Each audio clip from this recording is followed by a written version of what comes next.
hi నమస్తే welcome to my media నేను మీ కేవీఆర్ రాష్ట్ర దేశ రాజకీయాల్లో పెద్ద ఎత్తున మార్పులు చోటు చేసుకుంటున్నాయి ముఖ్యంగా మొన్న ఢిల్లీ జంతర్ మంతర్ ధర్నా తర్వాత వైఎస్ జగన్మోహన్ రెడ్డి ఇండి కూటమి వైపు అడుగులు పడుతున్నట్టు స్పష్టమైన సంకేతాలు వెలువడతా ఉన్నాయి మొన్న ధర్నా సందర్భంగా పలువురు నేతలు ఆయన ఇండియా కూటమిలోకి ఆహ్వానించిన సందర్భం కూడా మనం చూసినాం అయితే జగన్ వేస్తున్నది సరైన అడుగులేనా అన్న చర్చ ఇప్పుడు పెద్ద ఎత్తున జరుగుతుంది దానికి తాలూకా ఒక స్టోరీని ఇప్పుడు చూసే ప్రయత్నం చేద్దాం రాజకీయంగా వైఎస్ జగన్ సరైన అడుగులే వేస్తున్నారా అంటే వైసీపీ నాయకులు అవుననే అంటున్నారు బీజేపీ వైఖరిపై వైసీపీ తీవ్ర ఆగ్రహంతో ఉంది గత 5 ఏళ్లు రాజకీయ అవసరాలకు తమను వాడుకుని మరోవైపు టీడీపీతోనూ బీజేపీ అంటకాగిందని ఎన్నికల్లో ఆ పార్టీకి భారీ ప్రయోజనం కలిగించిందని వైసీపీ నాయకులు కార్యకర్తలు మండిపడుతున్నారు మోడీ సర్కారు తమకు చేసేదేమీ లేదనే నిర్ణయానికి వైసీపీ నేతలు వచ్చారు మరోవైపు జాతీయ స్థాయిలో ఎన్డీఏ కూటమి ప్రభావం తగ్గడానికి కూడా వైసీపీ జాగ్రత్తగా గమనిస్తోంది ఇదే సందర్భంలో ఇండియా కూటమికి రాజకీయంగా అన్ని కనసొస్తున్న వాతావరణం కనిపిస్తోంది దీంతో రాజకీయంగా ఒంటరి కావడం మంచిది కాదని వైసీపీ అధినేత వైఎస్ జగన్మోహన్ రెడ్డి కూడా భావిస్తున్నట్టు తెలుస్తుంది అందుకే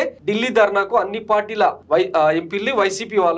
నేతలు ఆహ్వానించారు మాజీ ముఖ్యమంత్రి అఖిలేష్ యాదవ్ మమతా బెనర్జీ కేజ్రీవాల్ పార్టీలకు చెందిన ఎంపీలతో పాటు దేశవ్యాప్తంగా పలు పార్టీలకు చెందిన నాయకులు ధర్నాకు సంఘీభావం తెలపడంపై వైసీపీలో ఆనందం వ్యక్తమవుతుంది జగన్ కు అండగా నిలిచిన వారంతా ఇండియా కూటమి నేతలే కావడం విశేషం ఇండియా కూటమితో జట్టు కట్టాలనే డిమాండ్ వైసీపీలో అంతర్గతంగా ఉంది రానున్న ఎన్నికల్లో ఇండియా కూటమితో కలిసి వెళ్లడం వల్ల ఏపీలో వైసీపీకి చాలా ప్రయోజనాలున్నాయని వైసీపీ నాయకుల భావన ముఖ్యంగా కాంగ్రెస్ పార్టీతో కలిసి ప్రయాణించడం వల్ల ముస్లిం క్రిస్టియన్ మైనార్టీ ఓట్లలో చీలిక ఉండదని వైసీపీ నాయకులు నమ్ముతున్నారు ఈ ఎన్నికల్లో కొన్ని చోట్ల కాంగ్రెస్ కు ఆందోళన కలిగించే రీతిలోనే మైనార్టీ ఓట్లు పడ్డాయని వైసీపీ గుర్తించింది ఇండియా కూటమి అధికారంలోకి వస్తుందనే పాజిటివిటీ తమకు ఉపయోగపడుతుందని వైసీపీ నాయకులు అంటున్నారు ఉదాహరణకు కేంద్రంలో ఇండియా కూటమి అధికారంలో ఉంటే రాష్ట్రంలో రైతు రుణమాఫీ లాంటి వాటికి కలిసి వస్తుందని వైసీపీ నేతలు చెప్తున్నారు మోడీ సర్కార్ ఆగ్రహానికి గురైతే కేసులు ఇతరత్ర ఇబ్బందులు తప్పవనే భయం లేకపోలేదు అయితే కేంద్రంలో ఎన్డీఏకు మద్దతు ఇచ్చినా కేసులు తప్పవనే వాదన కూడా వైసీపీలో ఉంది ఇబ్బందులున్నా తాను రాజకీయంగా ఒంటరి కాదన్న భావన బరిలో నిలిచి ప్రత్యర్థులతో పోరాడేందుకు నైతిక స్థాయిని ఇస్తున్న చర్చకు తెరలేచింది అన్నింటికి మించి వైసీపీ ఓటు బ్యాంక్ చెక్కు చెదరదని వైసీపీ నేతలు గట్టిగా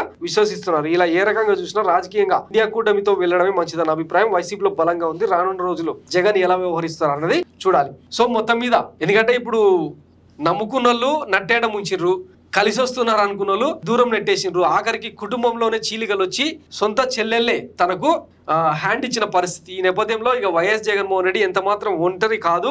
ఇకపై అంటే ఆ బేసిజాలు ఈగోలు అన్ని పక్కన పెట్టి తాను అంటే తనలోని కొత్త రాజకీయవేత్తను చూపించే ప్రయత్నం చేస్తా ఉన్నారు అన్నది క్లారిటీగా కనిపిస్తా ఉంది ఈ నేపథ్యంలో తను గతంలో చేసిన తప్పులను కూడా సవరించుకుంటూ ముందుకెళ్లేందుకు క్యాడర్ తో కలిసి పోయేందుకు దూరమైన వర్గాలను దగ్గర చేసుకునేందుకు ఆయన తీవ్రంగా ప్రయత్నం చేస్తున్నారు దీనికి ఉదాహరణనే మొన్న రషీద్ వినుకొండ వేదికగా జరిగిన హత్య కేసుకు సంబంధించి వైఎస్ జగన్మోహన్ ఇమ్మీడియట్ గా రియాక్ట్ అయి ఆ కుటుంబాన్ని ఓదార్చడం ఆ ప్రాసెస్ లో ఏకంగా 7.5 గంటల పాటు తీసిన ర్యాలీ ఎంత పెద్ద స్పందన వచ్చిందో అందరు చూసే ఉన్నారు ఈ నేపథ్యంలో ఇక వైఎస్ జగన్మోహన్ రెడ్డి ఎంత మాత్రం అంటే కామ్ గా ఉండడు అన్న సంకేతాలు అయితే వెలువడ్డాయి సో మొత్తం మీద తనలోని కొత్త రాజకీయవేత్తను చూపిస్తారనడం ఖాయంగా కనిపిస్తుంది అనమాట దానికి వేదిక ఇండియా కూటమి కాబోతుందన్నది స్పష్టంగా తెలుస్తుంది ఇప్పటికే అసెంబ్లీ సాక్షిగా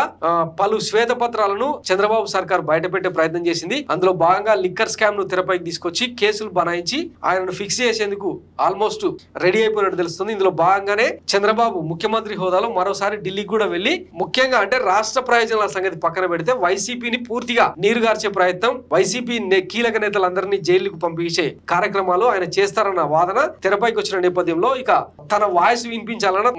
తనకు మద్దతుగా నిలవాల్సిన కొంతమంది వ్యక్తులను కొన్ని పార్టీలను మద్దతు తీసుకోవాల్సిన అవసరం ఎంతైనా ఉన్న నేపథ్యంలో వైఎస్ జగన్ అడుగులు స్పష్టంగా ఇండి కూటమి వైపే వెళ్తున్నాయన్నది తెలుస్తానే ఉందన్నమాట సో మరి దీనికి సంబంధించి క్లారిటీ ఎప్పుడు వస్తుంది అన్నది వేచి చూద్దాం మొన్న ఢిల్లీ జంతర్ మంతర్ దీక్షకు రాహుల్ గాంధీ కూడా రావాల్సి ఉండే అన్న చర్చ కూడా తెర మీదకి వచ్చింది రాహుల్ గాంధీ కనుక వచ్చుంటే ఈ పాటికే ఇండియా కూటమిలో చేరినట్టు బహిర్గతం అయ్యేది కానీ అది జరగకపోవడం ఎంతో తెర వెనుక ఇంకేమైనా సర్దుబాట్లు ఉన్నాయా అన్న చర్చకు కూడా తెరలేసింది చూద్దాం ఏం జరుగుతుంది అన్నది thanks for watching my media నేను మీ కేవీఆర్ థ్యాంక్ యూ